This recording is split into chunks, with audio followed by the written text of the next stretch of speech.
Ini merupakan tipologi bagi kita saudara-saudara, bahwa saya dan saudara yang harusnya mati, tetapi karena begitu besar kasih Allah bagi saya dan saudara, sehingga yang dikorbankan adalah anaknya yang tunggal.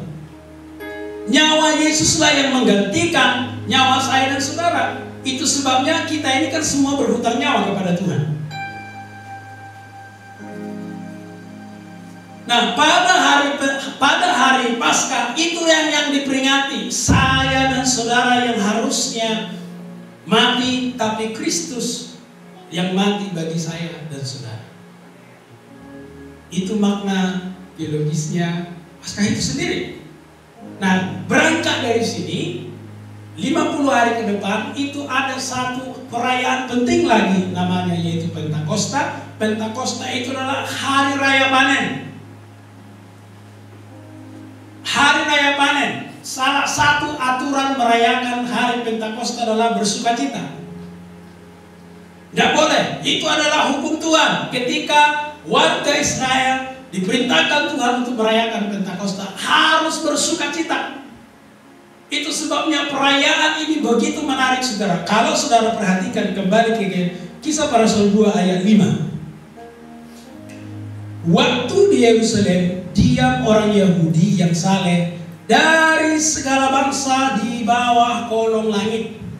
Jadi setiap tahun, setiap kali perayaan Pentakosta, itu bangsa Yahudi dari seluruh penjuru dunia, bahkan bangsa-bangsa asing. Nanti kita bisa melihat beberapa bangsa yang tertulis di sini, ada juga yang tidak tertulis. Tentu kembali kepada kesanggupan Lukas melihat peristiwa itu.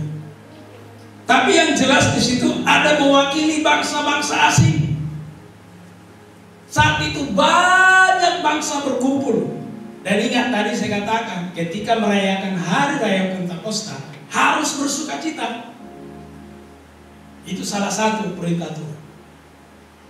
Nah, pada saat perayaan Pentakosta ini mereka sedang rayakan dengan meriah, dan ada banyak bangsa saat itu yang menghadiri Pentakosta itu.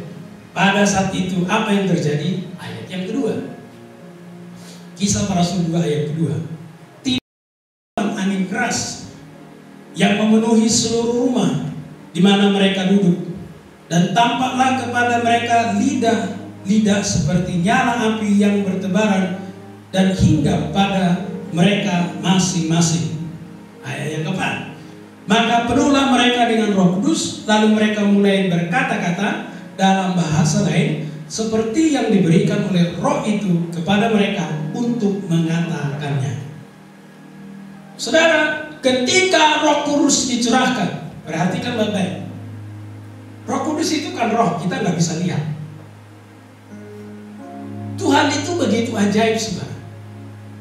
Kita melihat bahwa kejadian Kisah Para Rasul ini merupakan penggenapan dari kitab nubuatan dari Nabi Yoel. Sebelum saya bicara tentang pencurahan ini, saya mau bicara bahwa Yesus pernah berjanji, saudara, bahwa Dia tidak akan pernah memberikan, tidak akan pernah meninggalkan kita yatim. Tapi Dia pasti akan memberikan kita penolong.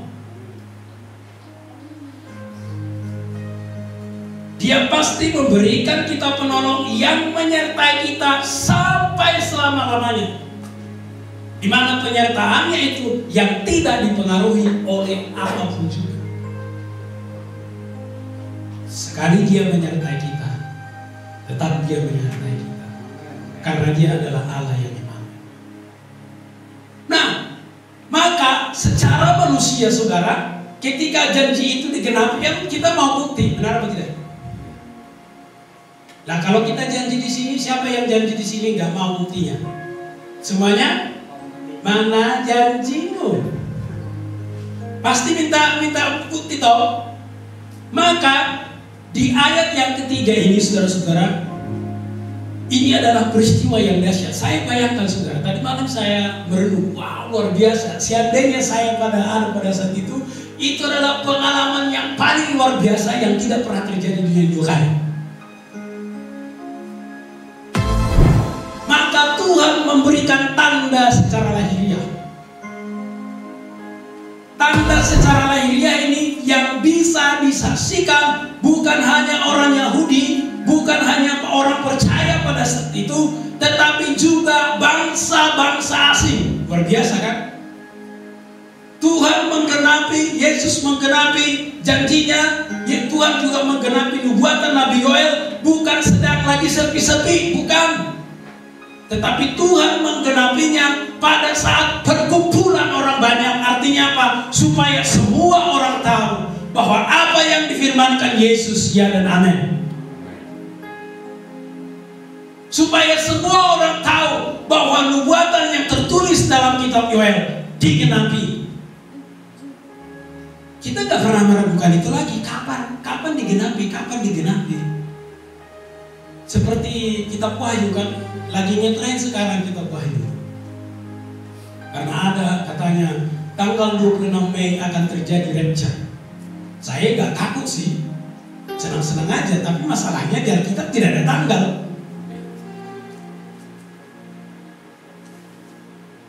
Yang jelas dikatakan di Alkitab sudah dekat. Kalau 2000 tahun yang lalu sudah dekat, maka sekarang pasti lebih dekat.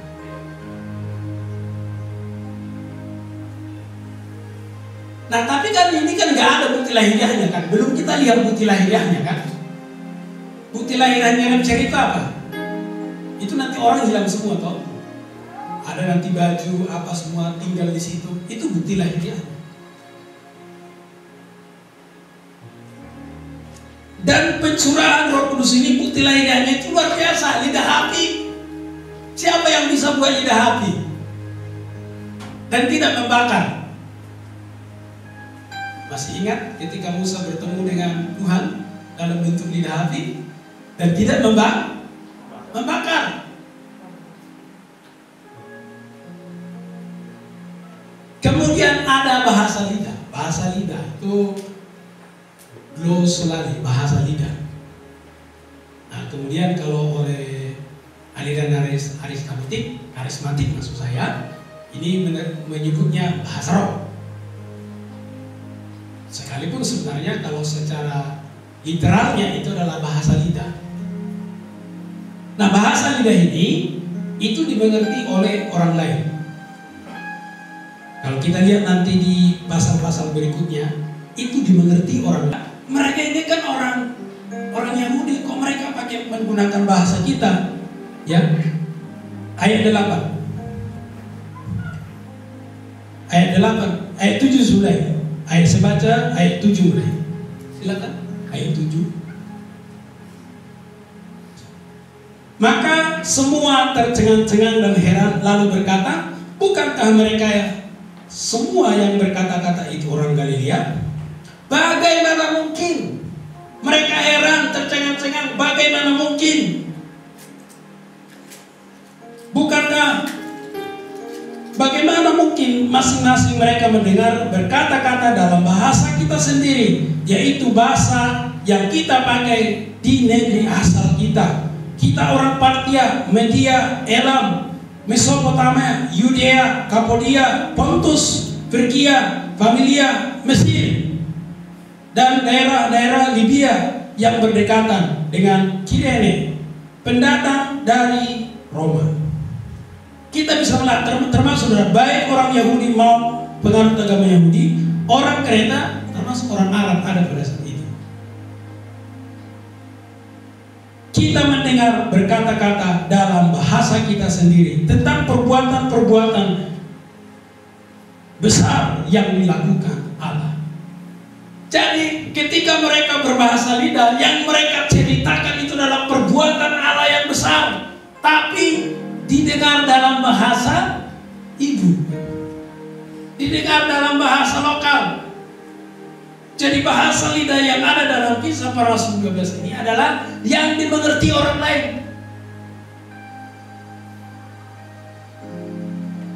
Ini adalah tanda lahiriah. Sekali lagi, ini adalah tanda lahiriah bahwa Allah sudah menggenapi nubuatan yang ada dalam kitab Nabi Yoel, dan Yesus Kristus, Allah Bapa, menggenapi janjinya tentang Roh Kudus.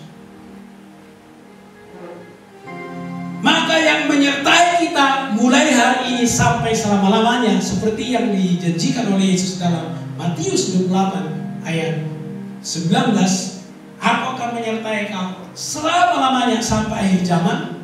Jelas, yaitu penyertaannya itu lewat Roh. Lalu pertanyaannya, apa pentingnya Roh Kudus ini dalam hidup kita? Sebenarnya ada banyak, saudara. Sebenarnya ada banyak sekali. Tetapi saya mau kita belajar dari salah satu contoh, yaitu Petrus, saudara. Kita tahu Petrus ini. Petrus ini pecundang. Dia penakut. Ketika Yesus ditangkap, dia kabur. Dia ikutin dari belakang. Berbeda dengan Yohanes. Kalau Yohanes, dia selalu ikutin Yesus. Makanya kalau tentang penyaliban, makanya semua tentang peristiwa terakhir itu hanya Yohanes yang bisa menceritakannya dengan sempurna. Karena Yohanes mengikutinya dengan baik. Petrus ketika ditanya, yang nanya itu dengar baik-baik, yang nanya itu bukan algojo. Yang nanya itu bukan tentara Romawi. Jelas dikatakan hamba perempuan.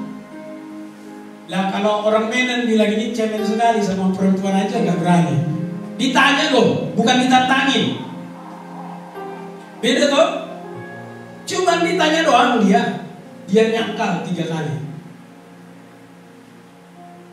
Mungkin saudara berkata, kenapa sih 3 kali? Nah, kalau kita belajar sedikit sastranya orang Arab, bahasa Arab atau bahasa Semitik, termasuk Yahudi, Arab, kalau mengulang 3 kali, itu berarti extremely absolute, sangat absolut sekali. Itu sebabnya kalau di dalam terjemahan Alkitab bahasa Indonesia, Petrus dikatakan sampai bersumpah menyangkal. Dan itu benaran.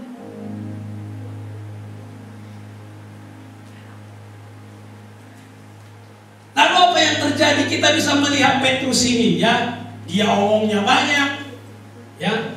Begitu dia berhadapan dengan orang itu, orang perempuan saja, hamba perempuan, dia sudah menyangkal Yesus. Tapi lihat baik-baik, dengar baik-baik.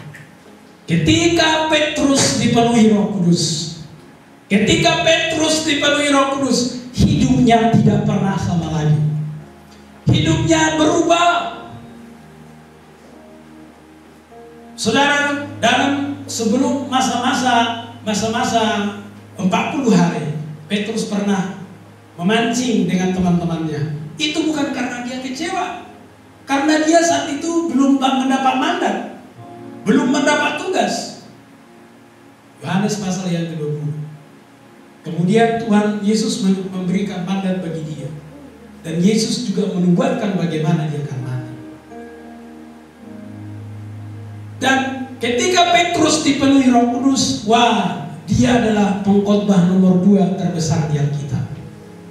Saudara tahu siapa pengkhotbah terbesar nomor 1 di Alkitab? Dia khotbahnya lebih pendek dari saya. Ya mungkin hanya berapa kata saja. Saudara pernah dengar nama Yunus ya? Dia ngomongnya berapa? Ayo, yang mahasiswa saya. Ketika dia masuk kota Niniwe, kira-kira berapa kalimat yang diucapkan? Bilang 40 hari kota ini akan ditunggang balikan, udah gitu aja. Yang bertobat berapa orang, saudara? 120.000 orang, termasuk hewan-hewan. Nah saya udah khotbah panjang kali lebar, itu hewan yang di sana juga belum berubah. Nah Petrus yang kedua. Kalau Yesus kan 12 aja, muridnya 12 pun gak lulus.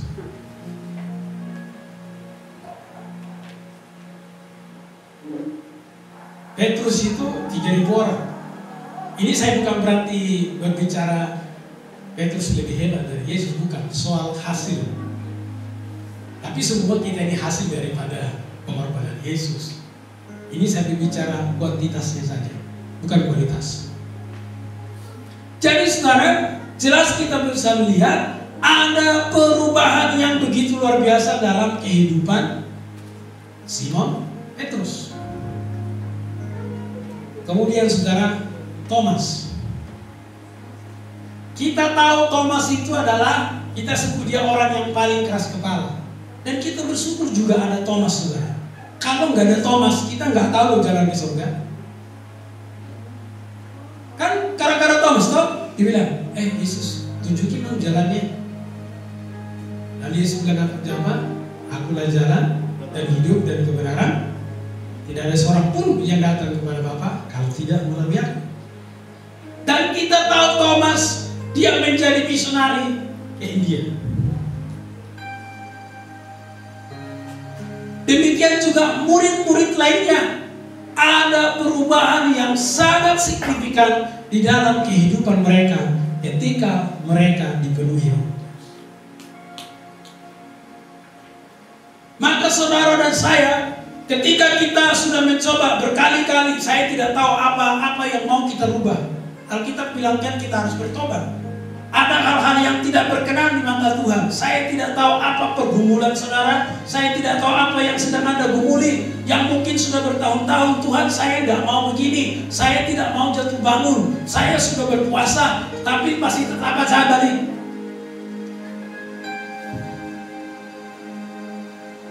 Mintalah kuasa Roh Kudus. Saya tidak tahu apa yang sedang Anda gumuli saat ini. Tetapi yang saya percaya, ketika kita dipenuhi Roh Kudus, ketika kita dijamah oleh Roh Kudus, pasti ada perubahan. Tidak mungkin tidak.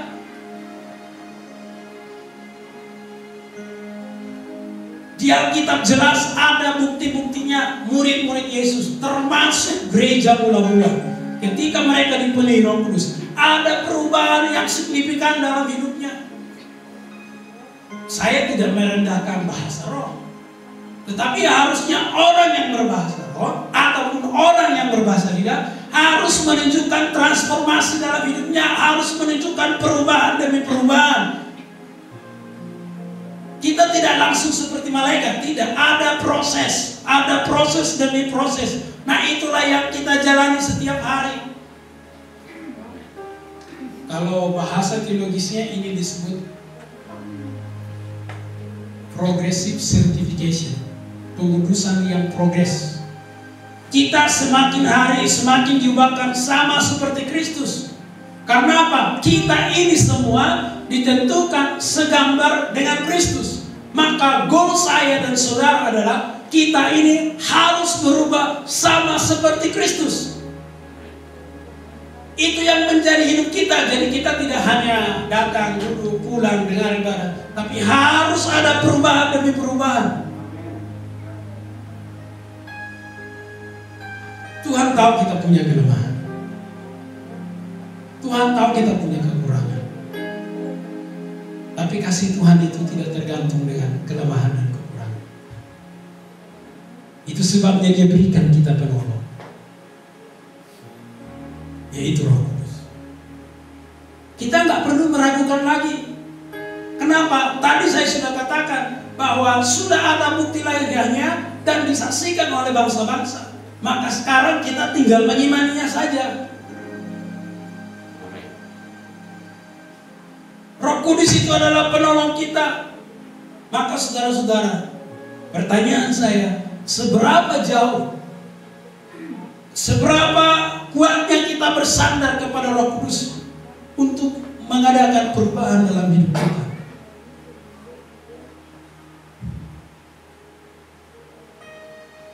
Roh Kudus itu mengubah. Kita bisa melihat kehidupan gereja mula-mula. Mereka semuanya berubah begitu dahsyat.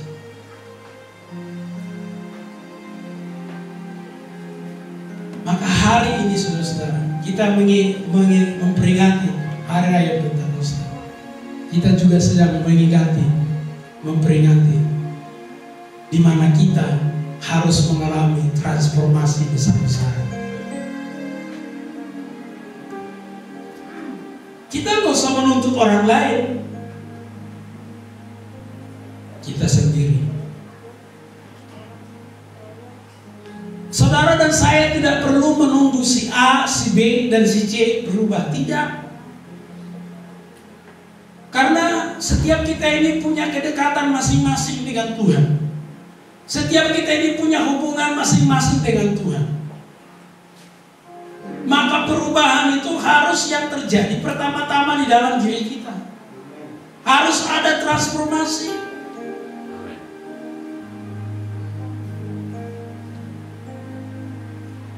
Itu sebabnya di dalam Roma dikatakan, Roma 12, saya baca ya, Roma 12